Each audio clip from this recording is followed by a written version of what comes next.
Assalamualaikum warahmatullahi wabarakatuh. Halo teman-teman mahasiswa, Bapak Ibu dosen, khususnya lingkup Universitas Negeri Makassar, dan bagi yang menonton video ini. Untuk memenuhi tugas mata kuliah Psikologi Pendidikan, Program Studi Pendidikan Teknologi Kejuruan Pasca Sarjana Universitas Negeri Makassar, yang diampu oleh dosen Bapak Dr. Hendra Jaya, MT.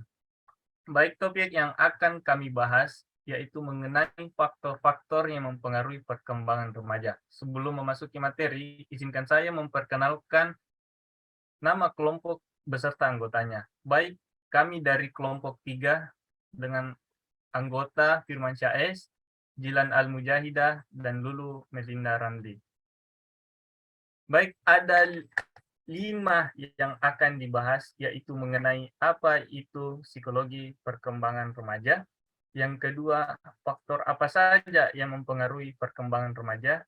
Yang ketiga, bagaimana faktor internal mampu mempengaruhi perkembangan remaja dalam lingkup sekolah. Yang keempat, bagaimana faktor eksternal mampu mempengaruhi perkembangan remaja. Dan yang terakhir, faktor manakah yang lebih berpengaruh terhadap perkembangan remaja. Baik, menurut Paul Volck tahun 2004, pertumbuhan dan perkembangan pada perubahan-perubahan tertentu yang terjadi dalam kehidupan manusia mulai dari masa konsepsi sampai meninggal. Pada tahun 2010, perkembangan individu merupakan suatu proses perubahan individu menuju ke arah yang lebih sempurna dan tidak dapat diulang kembali. Nah, pola perkembangan dapat dipengaruhi oleh keadaan dan kondisi di dalam diri sendiri ataupun dari luar. Nah, secara umum perkembangan anak selama masa perkembangannya akan dipengaruhi oleh beberapa faktor, yakni faktor eksternal dan faktor internal. Faktor internal ialah segala sesuatu yang ada dalam diri individu yang keberadaannya mempengaruhi dinamika perkembangan.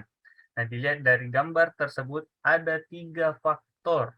Yang pertama, faktor jasmania, yang kedua faktor psikologis, dan yang ketiga kelelahan. Faktor jasmania ialah terdiri atas faktor kesehatan dan cacat tubuh. Nah, sehat berarti bebas atau terhindar dari penyakit, bisa bekerja dengan tenang, belajar, istirahat, makan, tidur, dan beribadah. Sedangkan cacat tubuh ialah sesuatu yang menyebabkan kurang baik atau kurang sempurna mengenai tubuh atau badan. Misal buta, tuli, cacat tangan, cacat kaki, dan lain-lain. Nah, faktor selanjutnya ialah faktor psikologis. Faktor psikologis ada 7. Yang pertama, inteligensi atau kecerdasan. Anak yang mempunyai inteligensi yang tinggi akan lebih berhasil dari anak yang inteligensi rendah. Makanya, anak yang inteligensi rendah harus mendapatkan pendidikan yang khusus. Kemudian, faktor yang kedua ialah perhatian. Agar anak dapat belajar dengan baik, usahakanlah bahan pelajaran selalu menarik perhatian dengan cara mengusahakan pelajaran itu sesuai dengan hobi ataupun bakatnya. Yang ketiga, minat. Minat besar pengaruhnya terhadap belajar, karena bila bahan pelajaran yang dipelajari tidak sesuai dengan minat anak, anak tidak akan belajar dengan sebaik-baiknya. Dan selanjutnya, bakat. Bakat merupakan faktor yang menentukan berhasil tidaknya seseorang dalam belajar. Belajar pada bidang yang sesuai dengan bakatnya akan memperbesar kemungkinan seseorang untuk berhasil dibandingkan yang tidak memiliki bakat atau yang kurang bakat. Selanjutnya, faktor yang kelima ialah motivasi. Motivasi ada 2 macam, yaitu motivasi intrinsik dan motivasi ekstrinsik. Motivasi intrinsik adalah motivasi yang ditimbulkan dalam diri sendiri, sedangkan motivasi ekstrinsik adalah motivasi yang timbul oleh rangsangan dari luar. Motivasi yang disebabkan oleh faktor-faktor dari luar situasi belajar misalnya. Kemudian, faktor keenam ialah kematangan. Kematangan adalah suatu tingkat pertumbuhan seseorang yang tubuhnya sudah siap melaksanakan kegiatan. Kemudian kesiapan berkesinambungan dengan kematangan untuk melaksanakan kecakapan. Nah, faktor yang ketiga dalam faktor internal yaitu faktor kelelahan. Kelelahan pada seseorang walaupun sulit untuk dipisahkan tetapi dapat dibedakan menjadi dua macam. Yang pertama kelelahan jasmani dan kelelahan rohani. Nah, ada 5 obat untuk mengatasi kelelahan. Yang pertama, tidur. Yang kedua, istirahat. Yang ketiga, mengusahakan variasi dalam belajar atau dalam bekerja atau dalam melakukan kegiatan apapun diusahakan untuk bervariasi. Yang keempat, menggunakan obat-obatan yang bersifat melancarkan peredaran darah. Dan yang kelima, yang paling berpengaruh ialah rekreasi dan ibadah yang teratur. Selanjutnya, faktor eksternal. Faktor eksternal ada 3. Yang pertama ialah faktor keluarga, yang kedua faktor sekolah, dan yang ketiga ialah faktor masyarakat. Nah, faktor keluarga sendiri ialah berasal dari orang tua, bagaimana cara orang tua mendidik anaknya. Kemudian yang faktor kedua ialah sekolah. Faktor yang berasal dari sekolah dapat berasal dari guru, mata pelajaran yang ditempuh, dan metode yang diterapkan. Kemudian faktor yang ketiga ialah faktor masyarakat. Faktor masyarakat sangat kuat pengaruhnya terhadap pendidikan anak. Pengaruh masyarakat bahkan sulit dikendalikan. Mendukung atau tidak mendukung perkembangan anak, masyarakat juga ikut mempengaruhi. Baik, itulah penjelasan dari saya. Saya serahkan ke teman kelompok untuk melanjutkan pembahasan tersebut. Terima kasih. Baik, terima kasih atas kesempatan yang telah diberikan. Perkenalkan, nama saya Jilan Al-Mujahidah. Saya akan membahas tentang teori-teori terkait perkembangan psikologis. Menurut Surya Brata 2007, pendapat yang bermacam-macam itu pada pokoknya dapat digolongkan menjadi 3 golongan, yaitu pendapat ahli-ahli yang mengikuti aliran nativisme, pendapat ahli-ahli yang mengikuti aliran empirisme, dan pendapat ahli-ahli yang mengikuti aliran konvergensi. Poin yang pertama adalah aliran nativisme. Nativisme atau nativism adalah sebuah doktrin filosofis yang berpengaruh besar terhadap aliran pemikiran psikologis. Aliran filsafat nativisme konon dijuluki sebagai aliran pesimis yang memandang segala sesuatu dengan kacamata hitam. Menurut pendapat para ahli yang beraliran nativisme, bahwa perkembangan individu semata-mata ditentukan oleh unsur pembawaan. Jadi, perkembangan individu semata-mata tergantung kepada faktor dasar atau pembawaan. Contohnya, anak mirip orang tuanya secara fisik akan mewarisi sifat dan bakat orang tuanya. Tokoh utama aliran nativisme ini yang terkenal adalah Schopenhauer. Poin yang kedua adalah empirisme. Menurut Surya Brata 2007, doktrin aliran empirisme yang amat masyhur adalah tabulasi rasa, sebuah istilah bahasa Latin yang berarti batu tulis kosong atau lembar kosong. Doktrin tabulasi rasa menekankan arti penting pengalaman, lingkungan, pendidikan, dan arti perkembangan manusia semata-mata bergantung pada lingkungan dan pengalaman pendidikan. Sedangkan bakat dan pembawaan sejak lahir dianggap tidak ada pengaruhnya. Dalam hal ini, para penganut empirisme menganggap setiap anak lahir seperti tabula rasa, dalam keadaan kosong dan tak punya kemampuan dan bakat apa-apa. Selanjutnya adalah para ahli yang mengikuti aliran empirisme berpendapat bahwa perkembangan individu itu sepenuhnya ditentukan oleh faktor lingkungan atau pendidikan, sedangkan faktor dasar atau pembawaan tidak berpengaruh sama sekali. Contohnya, api itu sifatnya panas, karena ia pernah mengalami sendiri dengan cara menyentuh api tersebut dan memperoleh pengalaman yang disebut dengan panas.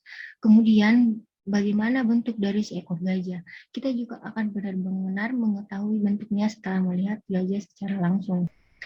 Poin yang ketiga adalah konvergensi. Paham konvergensi ini berpendapat bahwa di dalam perkembangan individu itu, baik dasar ataupun pembawaan, lingkungan memainkan peran penting. Bakat sebagai kemungkinan telah ada pada masing-masing individu. Akan tetapi, bakat yang sudah tersedia itu perlu menggunakan lingkungan yang sesuai supaya dapat berkembang. Menurut aliran konvergensi, perkembangan individu itu sebenarnya ditentukan oleh kedua kekuatan tersebut, baik faktor dasar atau pembawaan maupun faktor lingkungan atau pendidikan. Keduanya secara konvergen akan menentukan atau mewujudkan perkembangan seorang individu. Contohnya, anak dalam tahun pertama belajar mengoceh, baru kemudian bercakap-cakap. Dorongan dan bakat itu telah ada. Dia meniru suara dari ibunya dan orang di sekelilingnya, lalu ia mendengar dan meniru kata-kata yang diucapkan kepadanya. Sekian penjelasan dari saya. Untuk materi selanjutnya, saya serahkan kepada pemateri selanjutnya.